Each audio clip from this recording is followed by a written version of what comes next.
Mga anak sa labas na celebrities pero naging matagumpay sa buhay.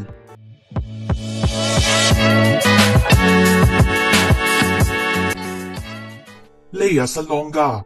Produkto ng That's Entertainment si Lea, pero kinilala na siya bilang Best Child Performer ng Aliw Awards mula noong 1980 hanggang 1982. Pero sa edad na 18 nakagawa siya ng sariling pangalan, gumanap bilang si Kim sa pagtatanghal ng Miss Saigon sa West End.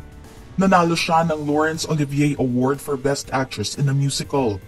Dahil sa kanya nakilala ang Pilipinas sa buong bansa at ang talento ng mga Pinoy pagdating sa pagkanta. Lea din ang kauna-unahang Filipino na nagbigay buhay sa singing voice ng mga Disney princesses na sina Jasmine at Mulan.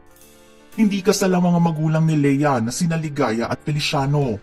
Usap-usapan din noon na bago pa nagkarelasyon ang kanyang mga magulang ay mayroon ng naunang pamilya sa kanila at naisulat na sila ang ikatlong pamilya ng kanyang ama.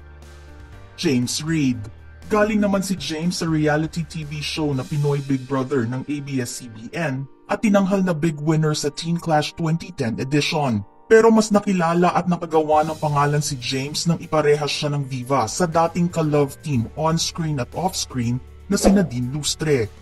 At dahil marami na itong karanasan sa showbiz, ninais naman niyang mag-explore ng iba pang mga opportunities. Ipagpatuloy ang kanyang love for music, kaya din niya itinayo ang sarili niyang management company na Careless. 2 years old pa lang si James nang maghiwalay ang kanyang mga magulang, sina Robert Malcolm at Maria Aprilyn. Bukod dito, mayroon ding 4 na half-sibling si James mula sa kanyang ama, bilang narito si Lauren Reid, at isa naman mula sa kanyang ina. Pero hindi iyon naging problema dahil nang pasukin niya ang showbiz, nagawa niya ang mga bagay na kanyang pinapangarap para sa pamilya. International na nga ngayon ang ilang mga proyekto ng kanyang kumpanya, at unti-unti nang nagsisimula na pasukin ang Hollywood scene. Sharon Cuneta. Hindi pinag-usapan noon at hindi rin naging issue ang pagiging second family ni na Sharon sa amang si Pablo Cuneta, dating mayor ng Pasay City. Nangyari ang pagiging illegitimate niya at kuya na si Chet bago ikasal ang kanilang mga magulang. Nang pumanaw ang unang misis ng kanyang ama, doon na lamang naging legal ang lahat para sa inang si Elaine Gamboa. Ang 3 nakatatandang kapatid ni Sharon sa ama ay magkakasunod naman na binawian ng buhay. Ganun man ang nangyari sa personal na buhay ni Sharon, ipinakita naman niya na hindi iyon makakahadlang sa propesyon na kanyang minahal. Kaliwat kanan naman kasi ang mga acting awards na kanyang nakukuha. Maging sa recording awards ay hindi na rin mabilang. Shaina Magdayaw. Baby girl si Shaina sa 3 pa niyang mga ate na sina Cheryl, Sheila at Vina Morales o Sharon Magdayaw sa tunay na buhay. Tubong Cebu ang kanilang ama na si Enrique. At may lahing Espanyol naman ang ina nilang si Dayan. Pinasok ni Shaina ang mundo ng showbiz sa murang edad at ipinakita ang kanyang talento sa pag-arte. Ilang mga awards ang kanyang nakuha at naparangalan bilang Best Child and Most Popular Child Actress ng Guillermo Mendoza Memorial Scholarship Foundation, ang Critics Circle at FAMAS para sa pelikulang Tanging Yaman noong 2001. Naiuwi naman niya noong 2020 ang parangal bilang Best Supporting Actress sa 46th MMFF para sa pelikulang Tagpuan. Matagal nang kinumpirma ni Shaina na hiwalay na ang mga magulang. Sinabing ang hindi pagkakasundo ng kanyang ama at ina ay hindi nila pinakialamang magkakapatid. Ngayon naman bukod sa pag-arte, abala din siya sa kanyang sariling negosyo na may kinalaman sa fashion. Danny Barreto.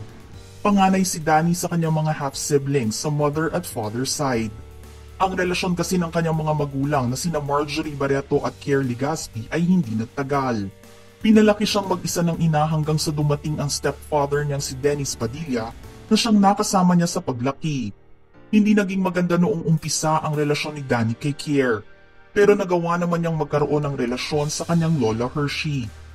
Kahit lumaki sa broken family, nagawa naman niyang maging masaya ang buhay may asawa sa piling ng mister na si Savvy Panlilio at anak na si Melie. Christine Reyes. Nakababatang kapatid ni Arami na si Christine sa kanyang ina na dating aktres na si Venus Imperial o Francis Clenk sa tunay na buhay.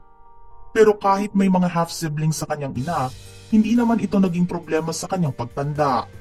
Nagkaroon man ng mga hindi pagkakaunawaan noon, naayos naman nila ito. Ilang pagkilala naman sa galing niya sa pag-ate ang naibigay sa kanya. At nakita rin ang husay niya sa drama at maging sa comedy. Nahiwalay man sa unang mister na si Ali Katibi, maswerte naman ito ngayon sa bagong relasyon kay Marco Gumabaw. Napagsabay din niya ang pag-aalaga sa nag-iisang anak na si Amara at kanyang trabaho bilang artista.